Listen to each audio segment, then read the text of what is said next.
Hello everyone. ஒரு language நல்லா பேசுகிறதுக்கு நிறைய வார்த்தைகள் தெரிஞ்சு வச்சுக்கிறது ரொம்ப அவசியம். அப்படி நிறைய வார்த்தைகள் தெரிஞ்சாதான் நம்ம பேசும்போது அங்கங்கே தடுமாறாமல் சரியான வார்த்தையை நம்ம பயன்படுத்தி பேச முடியும்.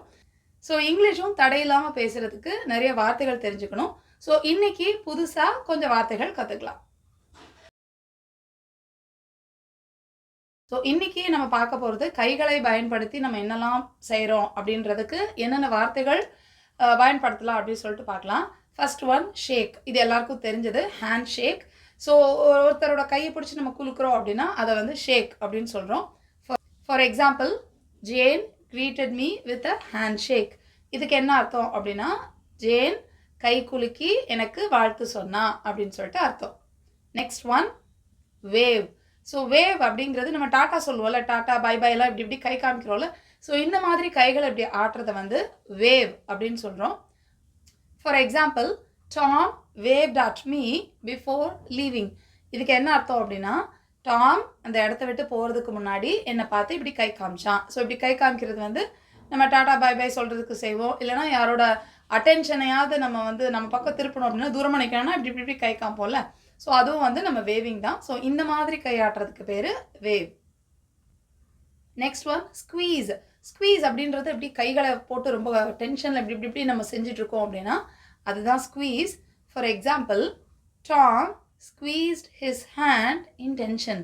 ஸோ ரொம்ப டென்ஷனில் வந்து டாம் வந்து இப்படி இப்படி இப்படி கைகளை போட்டு ரொம்ப இப்படி செஞ்சுட்டு இருக்கிறா, ரொம்ப இப்படி பண்ணிட்டு இருக்கிறா அப்படின்னு சொல்கிறது தான் Tom squeezed his hand in tension அப்படின்னு சொல்கிறோம்.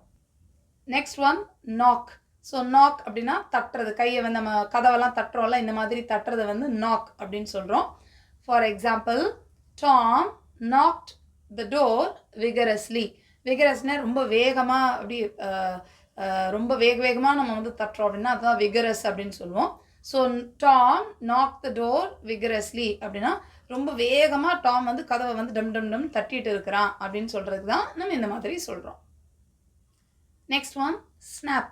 ஸோ ஸ்னாப் அப்படின்றது சொடக்கு போடுறது தான் வந்து இப்படி இப்படி பண்ணுறது தான் வந்து ஸ்னாப் அப்படின்னு சொல்கிறோம். For example, Jane snapped her fingers and started singing. இதுக்கு என்ன அர்த்தம் அப்படின்னா, ஜேன் கைகளுக்கு வந்து சொடக்கு போட்டுட்டே பாட்டு படிக்க ஆரம்பிச்சிட்டா. Jane snapped her fingers and started singing. Next one crack your knuckle. So crack your நக்கல்னால் நம்ம வந்து இப்படி இப்படி சொடக்கு போடுறோம்ல, இந்த மாதிரி பண்ணுறத வந்து கிராக்கிங் த நக்கல்ஸ் அப்படின்னு சொல்கிறோம். For example, it is not good to crack your knuckles often. இதுக்கு என்ன அர்த்தம் அப்படின்னா, அடிக்கடி இந்த மாதிரி உங்களுடைய கைகளை வந்து இப்படி சொடக்கு போட்டுக்கிறது நல்லது கிடையாது. So it is not good to crack your knuckles often. So நீங்களும் இனிமேல் பேசும்போது இந்த மாதிரியான புது வார்த்தைகளை அந்தந்த சிச்சுவேஷனுக்கு ஏற்ற மாதிரி யூஸ் பண்ணிங்க அப்படின்னா இங்கிலீஷ் பேசுகிறதுக்கு ரொம்ப ஈஸியாக இருக்கும். So I'll meet you in the next lesson. Thank you. Bye.